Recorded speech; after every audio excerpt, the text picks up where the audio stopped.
दोस्तों नमस्कार, MT talk show में आपका स्वागत है। राजनीति में कभी कभी जो है चुप रहना, वह जो है आने वाले तूफान की चेतावनी देता है।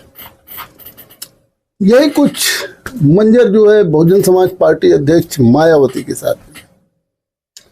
अभी पिछले दिनों मायावती जो है बहुत सक्रिय हुई थी। सबसे पहले उन्होंने सक्रिय होकर अपने संगठन को दुरुस्त किया।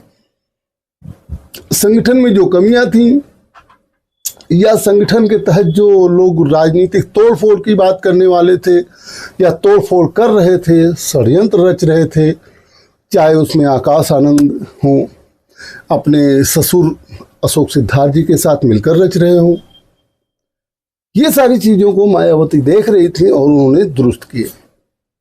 मायावती किसी राजनीतिक कार्रवाई से इतना चर्चा में नहीं रही जितना उन्होंने अशोक सिद्धार्थ को अपनी पार्टी से निकाल कर सुर्खियां बटोरी, जो उनके समधी लगते थे। और उसके बाद अशोक सिद्धार्थ के दामाद अपने सगे भतीजे आकाश आनंद को भी उन्होंने पहले तो कोऑर्डिनेटर पद लिया, उसके बाद पार्टी से ही निकाल दिया।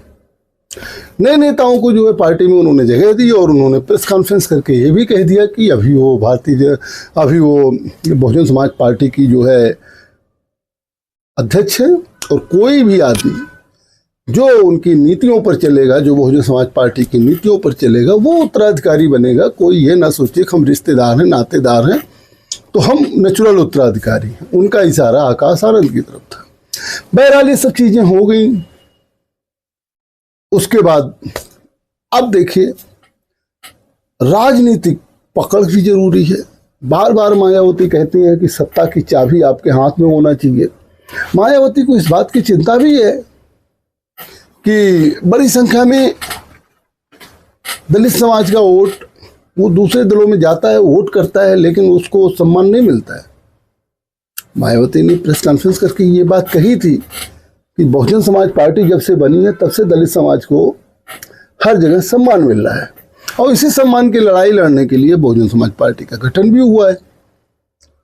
दलित कहीं भी वोट दे, आज की तारीख में क्या है, भाजपा भी बात करती है दलित वोट उसे चाहिए, दलित कल्याण उसे करना है। सपा भी यही बात करती हो तो पीडीए चला रही है, पिछड़ा दलित अल्पसंख्यक का गठजोड़ बना रही है। एक और पार्टी है पीडीएम चलाती है, पिछड़ा दलित और मुस्लिम का गठजोड़ बनाती है। कांग्रेस भी दलित वोट को अपने साथ साधने में लगी हुई है। कहने का मतलब कांसी राम जो कहते थे ना, जो बहुजन की बात करेगा वही देश पर राज करेगा। वो ये नहीं कि बहुजन समाज पार्टी जो भी बहुजन की बात करे, तो भाजपा कर रही है तो कर रही है, सपा कर रही है तो उसको भी ढेर सारी सीटें मिली, कांग्रेस कर रही तो उसको भी सीटें मिली। लेकिन बसपा अध्यक्ष जो उत्तर प्रदेश में एक बहुत ही मजबूत स्थिति में है, उनके पास एक वोट बैंक है और वो चाहती हैं कि सत्ता उनको मिले, बहुजन समाज पार्टी सत्ता को प्राप्त करे, और सत्ता को ना प्राप्त करे तो सत्ता की चाबी जरूर प्राप्त करे। कहने का मतलब कि इतने सदस्य हो या इस तरीके से कैडर उनके साथ खड़ा हो कि बिना बहुजन समाज पार्टी की सहायता के कोई सरकार ना बना पाए। अगर पोस्ट पोल इलेक्शन होता है तो उसमें तो प्रतिनिधि की जरूरत होती है। किसी पार्टी को बहुमत नहीं मिली, बहुजन समाज पार्टी जिधर जाएगी उसका बहुमत हो जाएगा, तो ऐसी चीजों के लिए तो सबसे पहले प्रतिनिधि की जरूरत है। सबसे पहले आपके संविधायकों की संख्या जरूरी है, जो आज की तारीख में उत्तर प्रदेश में नहीं है। आज बहुजन समाज पार्टी अध्यक्ष इतना प्रेस कॉन्फ्रेंस किया, उन्होंने सपा पर भी हमला बोला, उन्होंने भाजपा पर भी हमला बोला, उन्होंने कांग्रेस पर भी हमला बोला, लेकिन कभी गठबंधन पर उन्होंने अब कोई बात नहीं किया। जैसा कि पिछले चुनाव में होता था, मायावती प्रेस कॉन्फ्रेंस करती थी और बोल भी देती थी कि बहुजन समाज पार्टी अकेले चुनाव लड़ेगी, किसी पार्टी से गठबंधन नहीं करेगी। लेकिन अभी उन्होंने नहीं बोला। इसके पीछे दो रणनीति है। इसके पीछे की ये रणनीति है ताकि कार्यकर्ता, जो बहुजन समाज पार्टी के कार्यकर्ता हैं, जो सोचते हैं कि गठबंधन होना चाहिए, वे निराश ना हो। उनके दिलो दिमाग में ये बात ना हो कि गठबंधन नहीं होगा। गठबंधन किसी न किसी पार्टी से हो जाएगा। किसी न किसी पार्टी से तात्पर्य ये है कि बड़ी पार्टियां विपक्ष में दो हैं, एक कांग्रेस है एक सपा है। अब कांग्रेस और सपा तो भी एक साथ गठबंधन में है ही है। और अखिलेश यादव इस बात को अच्छी तरीके से समझते हैं, वो कतई जो है कांग्रेस से गठबंधन तोड़ने जैसी गलती नहीं करेंगे। लेकिन अखिलेश यादव ये भी कर रहे हैं कि लगातार बहुजन समाज पार्टी के जो नेता हैं उनको अपनी पार्टी में मिलाते जा रहे हैं। एक तरीके से अखिलेश यादव यह संदेश दे रहे हैं कि हम बहुजन समाज पार्टी से गठबंधन नहीं करेंगे। अब बसपा के पास क्या विकल्प है?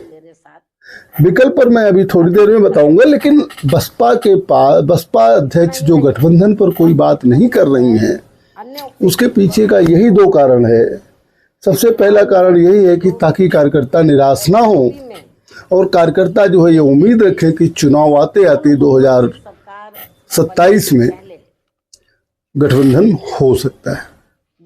दूसरा सबसे बड़ी वजह ये है कि जिन पार्टियों से गठबंधन होनी है उन पार्टियों से जो है हर सीट पर अच्छी निगोसिएशन बने। अगर बसपा का कैडर कमजोर हो जाएगा, वो सोचेगा अरे ये तो सीट हमारी नहीं है, तो गठबंधन में चली जाएगी, तो काम नहीं करेगा।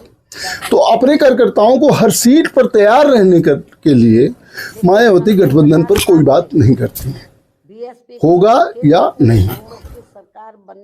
अब देखिए, समाजवादी पार्टी जिस तरीके से चाहती है कि गठबंधन ना हो, या समाजवादी पार्टी जिस तरीके से बसपा के नेताओं को अपने पार्टी में शामिल करती है और उसको प्रचारित करती है, प्रेस कॉन्फ्रेंस करती है, ये समाजवादी पार्टी जो है ये दिखाने की कोशिश करती है कि बसपा जो है अब राजनीतिक हैसियत नहीं रखती है। लेकिन उसको एक बात का डर है कि जिस दिन कांग्रेस चाहेगी उस दिन हमें बसपा से गठबंधन करना भी पड़ सकता है। और अगर जो है इंडिया ब्लॉक में बहुजन समाज पार्टी आती है तो यकीन मानिए सत्ता की चाबी ही नहीं, सत्ता बसपा के हाथ में रहेगी। यह बसपा का हर कार्यकर्ता जो है इस बात को एहसास करता है। बच्चे छोटे छोटे ब्लॉक, इसमें अपना दल कमेरावादी की नेता बहुत नाराज हैं अखिलेश जी से।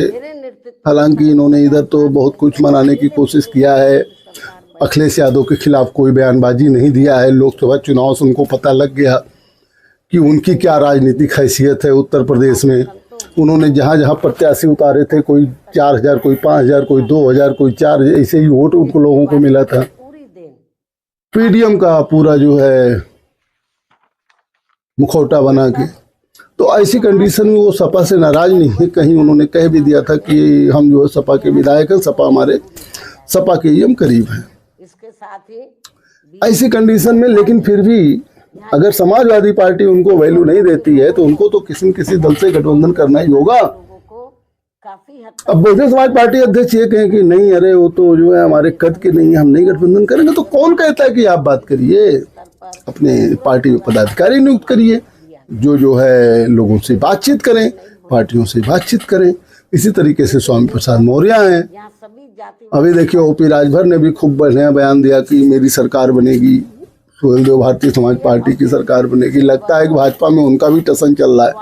मैं इस पर भी कार्यक्रम बनाऊंगा। उनसे गठबंधन की, भाई बसपा के पास एक ही चारा है कि या तो खुद गठबंधन में शामिल हो या गठबंधन की अगुवाई करे। बसपा अगर गठबंधन की अगुवाई करती है तो आप यकीन मानिए कि भाजपा को इससे बड़ा नुकसान कुछ नहीं हो सकता और बसपा के हाथ में चाबी आ जाएगी। क्योंकि तमाम ऐसे लोग हैं जो भारतीय जनता पार्टी से टिकट चाहते हैं, लेकिन भारतीय जनता पार्टी में वैकेंसी फुल है। अब वे बसपा से टिकट चाहते हैं और बसपा से टिकट चाहेंगे तो तमाम नेताओं को, समाज के लोगों को लेकर भी आएंगे। ये बात अगर बसपा अध्यक्ष के समझ में आ जाती है तो उसको खुद अगुवाई करनी चाहिए गठबंधन की, और जल्दी से जल्दी करनी चाहिए। पदाधिकारी नियुक्त करने चाहिए जो लोगों से बातचीत कर सके गठबंधन की।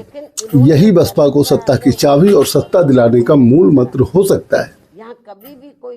आगे देखिए, बसपा अध्यक्ष खुद ही समझदार हैं, इतनी बड़ी राजनीतिक हैं, सियासतबाज हैं, सब उनको पता है क्या उचित है क्या अनुचित है। लेकिन अब कार्यकर्ताओं को धैर्य जवाब दे रहा है। कहीं चुनाव के 6 महीना पहले बसपा अध्यक्ष ने बोल दिया कि नहीं, बसपा अकेले चुनाव लड़ेगी सारे विधानसभाओं पर। परिणाम तो सबको पहले पता है, और क्या होगा ये तो बाद में पता चलेगा। लेकिन अभी बसपा अध्यक्ष चुप हैं। उनकी चुप्पी का मतलब बहुत गहरा परिणाम है। क्या गहरा परिणाम है? मेरे तो बसपा के सूत्र यही बताते हैं, गठबंधन होगा, लेकिन कब होगा, किससे होगा, कहाँ से होगा, अभी ये क्लियर नहीं हो रहा है।